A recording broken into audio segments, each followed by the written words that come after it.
राजकुमार के 3 सवाल ने दरबार हिला दिया।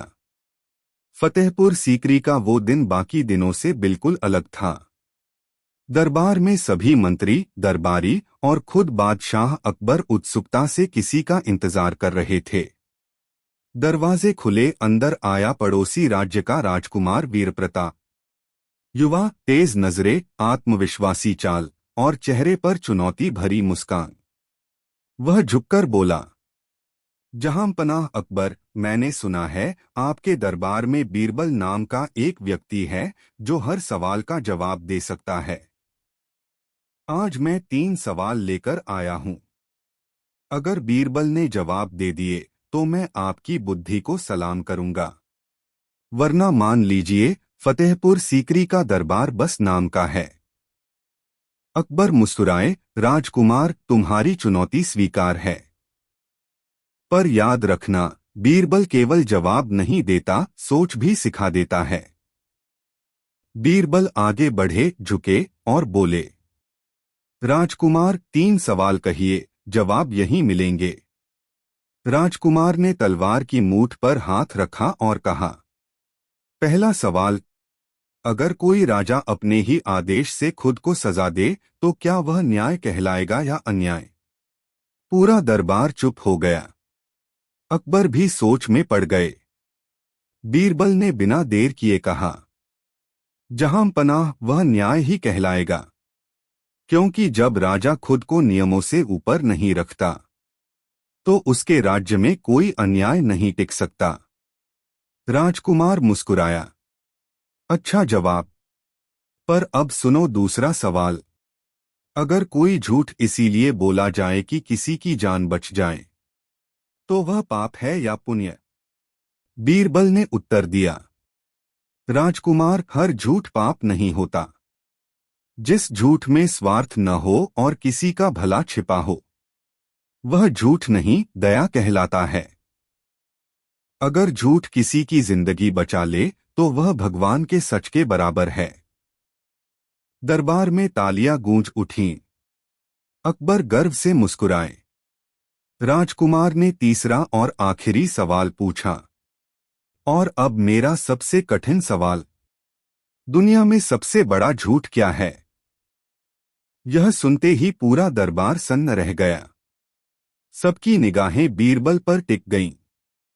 कुछ पल का मौन छाया, फिर बीरबल ने धीरे धीरे कहा, राजकुमार, सबसे बड़ा झूठ वह है जो इंसान खुद से बोलता है। जब वह कहता है कि मैं हमेशा सही हूं। दरबार में सन्नाटा छा गया। राजकुमार की आंखें फैल गईं। बीरबल आगे बोले, क्योंकि जब इंसान यह मान लेता है कि वो कभी गलत नहीं हो सकता, तभी उसका पतन शुरू हो जाता है। दुनिया में कोई भी इतना परिपूर्ण नहीं कि गलती न करे। सच्चा इंसान वही है जो अपनी भूल को पहचान ले। अकबर सिंहासन से उठे। वाह बीरबल, आज तुमने न सिर्फ सवालों का जवाब दिया, बल्कि एक राजा को भी सीख दी। राजकुमार झुक गया। जहांपनाह, मैं मान गया, बीरबल की बुद्धि किसी किताब में नहीं, उसके अनुभव में बसती है। मैं 3 सवाल लेकर आया था, लेकिन 100 सबक लेकर जा रहा हूं। अकबर ने मुस्कराकर कहा, राजकुमार, जो हार से सीख ले वही सच्चा विजेता होता है। दरबार गूंज उठा। बीरबल की जय। बीरबल की बुद्धि अमर रहे। राजकुमार वीरप्रताप दरबार से झुककर तो चला गया, पर उसके मन में बीरबल के जवाबों की गूंज रह गई। वह सोचता रहा, क्या सचमुच बीरबल को हराना इतना असंभव है? उसकी शाही अहंकार को यह स्वीकार नहीं था कि कोई सामान्य मंत्री उससे ज्यादा बुद्धिमान हो सकता है। राजमहल लौटते ही उसने अपने गुरु वृद्ध पंडित शंकराचार्य को बुलाया। राजकुमार बोला, गुरुदेव, बीरबल ने तो सबके सामने मुझे मात दे दी, मगर मैं उसे अंतिम बार ऐसी चुनौती देना चाहता हूं जिससे उसकी समझ भी उलझ जाए और अकबर का दरबार भी चुप रह जाए। पंडित ने मुस्कुराकर कहा, वीर प्रताप, बीरबल को हराना आसान नहीं। उसका दिमाग तलवार से भी तेज है। पर अगर तुम चाहो तो मैं तुम्हें एक ऐसी युक्ति बता सकता हूं जिसमें जवाब देना उसके लिए भी कठिन होगा। राजकुमार ने उत्सुकता से पूछा, क्या युक्ति? पंडित बोला, उसे सवाल मत दो, स्थिति दो। ऐसी स्थिति जिसमें हर जवाब गलत लगे। राजकुमार की आंखों में चमक आ गई। समझ गया गुरुदेव। मैं एक ऐसा जाल बुनूंगा जिसमें बीरबल के शब्द भी फंस जाएंगे। कुछ दिन बाद राजकुमार दोबारा फतेहपुर सीकरी पहुंचा। दरबार सजा, अकबर बैठे और उनके दाहिने बीरबल। राजकुमार ने प्रणाम किया और बोला, जहां पनाह, आज मैं 3 सवाल नहीं, एक स्थिति लेकर आया हूं। अगर बीरबल इसे सुलझा दें तो मैं हमेशा के लिए उनके चरणों में रहूंगा। अकबर बोले, कहो राजकुमार, क्या है वह स्थिति?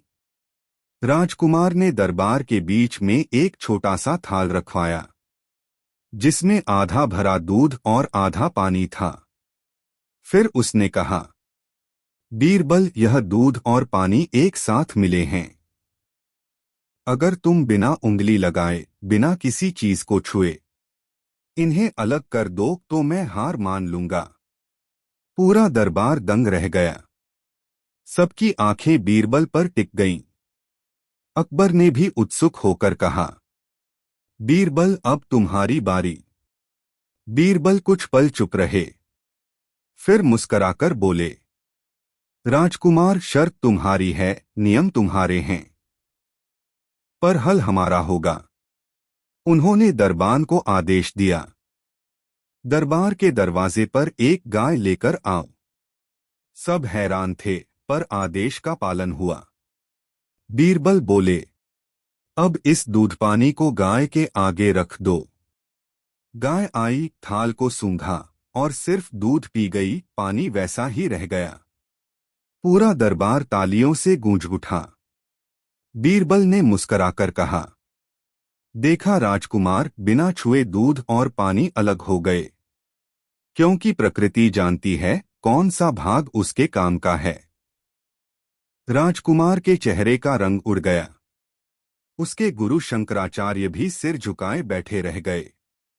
अकबर ने हंसते हुए कहा, राजकुमार, अब तो तुम मान जाओ, बीरबल का दिमाग तो खुद भगवान का दिया हुआ वरदान है। राजकुमार ने सिर झुकाकर कहा, जहां पनाह, आज मैं हारकर भी जीत गया हूं, क्योंकि मैंने एक सच्चा ज्ञानी देख लिया। दरबार में फिर एक बार आवाज गूंजी, बीरबल की जय। बीरबल की बुद्धि अमर रहे। वाय। राजकुमार वीर प्रताप अपने राज्य लौट आया, पर उसका मन बेचैन था। बीरबल ने उसे 2 बार हराया था और अब उसकी प्रतिष्ठा पूरे हिंदुस्तान में एक हारे हुए राजकुमार के रूप में फैल गई थी। राजकुमार की नींद उड़ गई थी। वह हर रात आईने में देखता और खुद से कहता, मैं कोई सामान्य व्यक्ति नहीं, मैं राजा का उत्तराधिकारी हूं। मुझे बीरबल से बदला लेना ही होगा। एक रात उसने अपने सलाहकार मंत्री रणसिंह को बुलाया। रणसिंह, बीरबल को हराना तलवार से नहीं, दिमाग से होगा। मैंने एक योजना बनाई है, एक ऐसी चुनौती जो उसे सोचने पर मजबूर कर देगी। मंत्री ने पूछा, कैसी चुनौती महाराज? राजकुमार मुस्कुराया, मैं बीरबल के पास भिक्षुक बनकर जाऊंगा, अपनी असली पहचान छिपाकर, और उससे न्याय मांगूंगा एक झूठे मुकदमे का। अगर उसने मुझे पहचान लिया तो मैं हार जाऊंगा, और अगर नहीं पहचाना तो मैं उसे उसकी ही बुद्धि में फंसा दूंगा। अगले दिन राजकुमार साधारण कपड़ों में, दाढ़ी मूछ बनाकर, पैरों में धूल लगाए फतेहपुर सीकरी पहुंचा। वह सीधे बीरबल के दरवाजे पर गया और बोला, मंत्री महोदय, मेरा नाम हरिदास है। मुझ पर एक अमीर व्यापारी ने झूठा इल्जाम लगाया है कि मैंने उसका सोना चुराया। कृपा करके न्याय दिलाइए। बीरबल ने शांत भाव से उसकी बातें सुनी। फिर बोले, व्यापारी को बुलाओ। थोड़ी देर में एक व्यापारी, जो राजकुमार का ही आदमी था, दरबार में लाया गया। बीरबल ने पूछा, क्या सबूत है कि हरिदास ने सोना चुराया? व्यापारी बोला, यह रहा मेरा सोने का बटुआ, इसके अंदर का एक सिक्का अलग है। उस सिक्के पर मेरा नाम खुदा है और वो सिक्का हरिदास के पास से मिला है। बीरबल ने देखा, सचमुच एक सिक्का है जिस पर विजय खुदा था, विजय यानी राजकुमार का असली नाम। बीरबल मुस्कुराए, उनकी आंखों में हल्की चमक आई। उन्होंने कहा, ठीक है, अब दोनों को एक कमरे में भेजो बिना पहरेदार के। अगर हरिदास निर्दोष है तो 1 घंटे में बाहर आ जाएगा, अगर दोषी है तो वहीं रहेगा। दोनों कमरे में गए। 1 घंटे बाद दरवाजा खुला, केवल हरिदास राजकुमार बाहर निकला। बीरबल ने शांति से कहा, तो तुम निर्दोष हो? राजकुमार बोला, जी मंत्री महोदय, व्यापारी ने ही मान लिया कि मैं निर्दोष हूं। बीरबल मुस्कुराए, सच कहूं राजकुमार वीरप्रताप, तुम्हारा अभिनय बहुत अच्छा था। राजकुमार का चेहरा एकदम सफेद पड़ गया। आपने मुझे पहचान लिया? बीरबल बोले, जब मैंने सिक्के पर विजय लिखा देखा तो समझ गया कि कोई खेल खेला जा रहा है। और जब तुम कमरे से अकेले निकले तो साफ था कि यह पूरा नाटक है, क्योंकि अगर व्यापारी असली होता तो डर के मारे चिल्लाता, भागता या विरोध करता। पर वह तो तुम्हारा आदमी था, शांत रहा। दरबार में सभी हंस पड़े। अकबर ने कहा, राजकुमार, तुम्हारी योजनाएं जितनी चालाक हैं, बीरबल के जवाब उससे दुगुने बुद्धिमान। राजकुमार ने झुककर कहा, जहां पनाह, अब मैं मान गया। बीरबल को हराना मेरे बस की बात नहीं। उनके जवाब में सिर्फ बुद्धि नहीं, इंसानियत की गहराई है। बीरबल मुस्कुराए, राजकुमार, बुद्धि वो नहीं जो किसी को हरा दे, बुद्धि वो है जो हर हार से सीख दे। अकबर ने दरबार से घोषणा की, आज से वीर प्रताप हमारे राज्य के मित्र हैं और बीरबल हमारे दरबार के गौरव रहेंगे। पूरा दरबार गूंज उठा, बीरबल की जय, बीरबल की बुद्धि अमर रहे।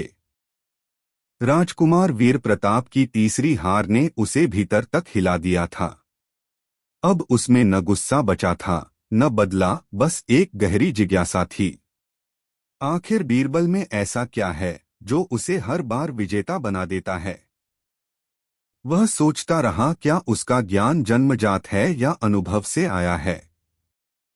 एक दिन उसने बिना किसी सूचना के फिर से फतेहपुर सीकरी का रुख किया। न कोई सैनिक, न रथ, बस सादा वस्त्रों में अकेला राजकुमार। वह दरबार नहीं, सीधे बीरबल के घर पहुंचा। बीरबल उस वक्त अपने बाग में पौधों को पानी दे रहे थे। राजकुमार ने झुककर कहा, बीरबल जी, आज मैं प्रतिद्वंद्वी बनकर नहीं, एक विद्यार्थी बनकर आया हूं। बीरबल ने मुस्कुराकर उसे पास बैठाया और बोले, राजकुमार, जो जीत में विनम्र और हार में सीखने वाला बन जाए, वही सच्चा शासक होता है। कहो, क्या जानना चाहते हो? राजकुमार ने कहा, आपकी हर बात में इतना संतुलन कैसे होता है? कभी गुस्सा नहीं, कभी घमंड नहीं। राजनीति में रहकर भी आप इतने शांत कैसे रहते हैं? बीरबल ने पास की मिट्टी उठाई और कहा, राजकुमार, देखो यह मिट्टी। राजा, मंत्री, गरीब, अमीर, सबके पैरों के नीचे यही होती है। पर जब यही मिट्टी घड़ा बनती है तो उसमें पानी ठहरता है, जीवन पनपता है। इंसान को भी मिट्टी जैसा बनना चाहिए, झुककर, सहकर और आकार लेकर। राजकुमार ध्यान से सुन रहा था। बीरबल आगे बोले, हर जवाब किताब में नहीं मिलता। कुछ जवाब अनुभव की आग में बनते हैं।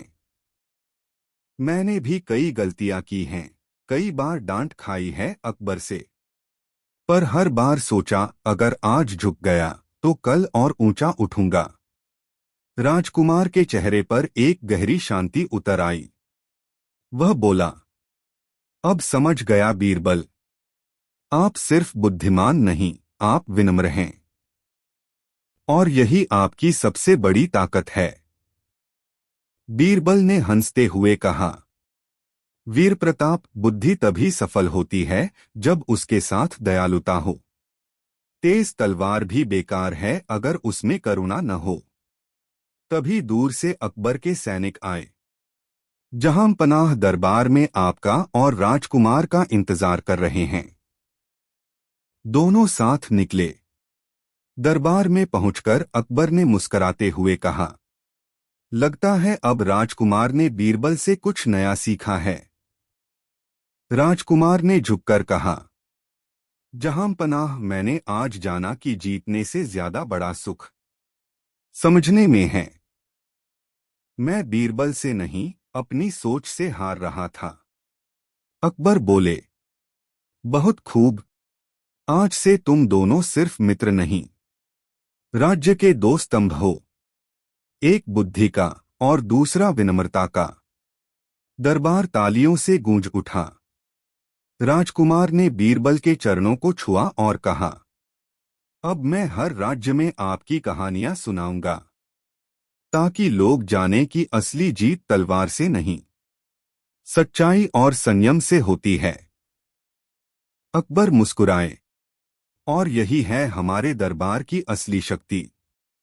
दरबार की दीवारों में फिर वही गूंज उठी, बीरबल की जय। बीरबल की बुद्धि अमर रहे।